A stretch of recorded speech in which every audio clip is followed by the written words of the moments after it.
ರೈತ ಉತ್ಪಾದಕರ ಸಂಸ್ಥೆ ಅಂದ್ರೆ ಏನಿರುತ್ತೆ 15 ರಿಂದ 20 ರೈತ ಆಸಕ್ತ ಗುಂಪುಗಳಿರ್ತವೆ. ರೈತರುಗಳೆಲ್ಲ ಸಂಘಟಿತವಾಗಿ ಒಂದು ಸಂಸ್ಥೆ ಮಾಡ್ಕೋತೀವಿ. ಅದ್ರ ಮೂಲಕ ನಾವು ಸರ್ಕಾರಿ ಸೌಲಭ್ಯಗಳನ್ನೆಲ್ಲ ಪಡಿತೀವಿ. ಬೇರೆ ಅಂಗಡಿಗಳಿಗಿಂತ ಬಹಳಷ್ಟು ಕಮ್ಮಿ ದರಕ್ಕೆ ಪಡೆಯಲಿಕ್ಕೆ ಅಂತ ಹೇಳಿ ಸರ್ಕಾರದಿಂದ ಕಂಪನೀಸ್ ಆಕ್ಟ್ ಅಲ್ಲಿ ರಿಜಿಸ್ಟರ್ ಮಾಡ್ಕೊಂಡು ಹೋಬಳಿ ಮಟ್ಟದಲ್ಲಿ ರೈತರುಗಳು ಮಾಡ್ಕೋಬಹುದು. ರೈತರುಗಳೇ ಏನ್ ತೀರ್ಮಾನ ಮಾಡ್ತಾರೆ ಆ ರೀತಿ ಎಲ್ಲರೂ 1,000 ಕಟ್ಟಬೇಕು. ಯಾರಿಗೂ 2 ಶೇರ್ ಕೊಡಲ್ಲ. ನ್ಯಾಷನಲೈಸ್ಡ್ ಬ್ಯಾಂಕ್ ಖಾತೆಯಲ್ಲಿ ಹಣನ ಜಮಾ ಮಾಡ್ತಾರೆ. ಸರ್ಕಾರದವರು ಕೃಷಿ ಇಲಾಖೆ ಮುಖಾಂತರ ಈ ಸಂಸ್ಥೆನ ಹುಟ್ಟಿ ಹಾಕೊಡ್ತಾರೆ. ಅವರಿಗೆ ಅವರ ಬಂಡವಾಳ ಇಲ್ಲೇ ಇರ್ತದೆ.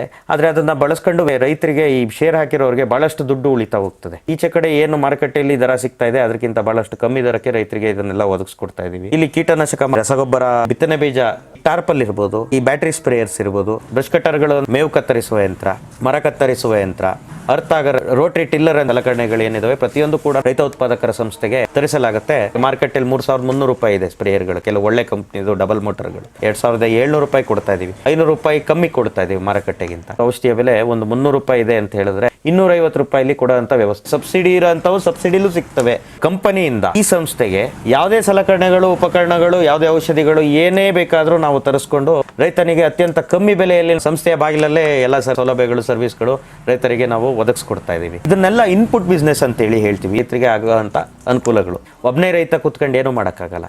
ಹಲವಾರು ರೈತರು ಸೇರ್ಕೊಂಡ್ರೆ ಏನು ಬೇಕಾದರೂ ಮಾಡ್ಬೋದು.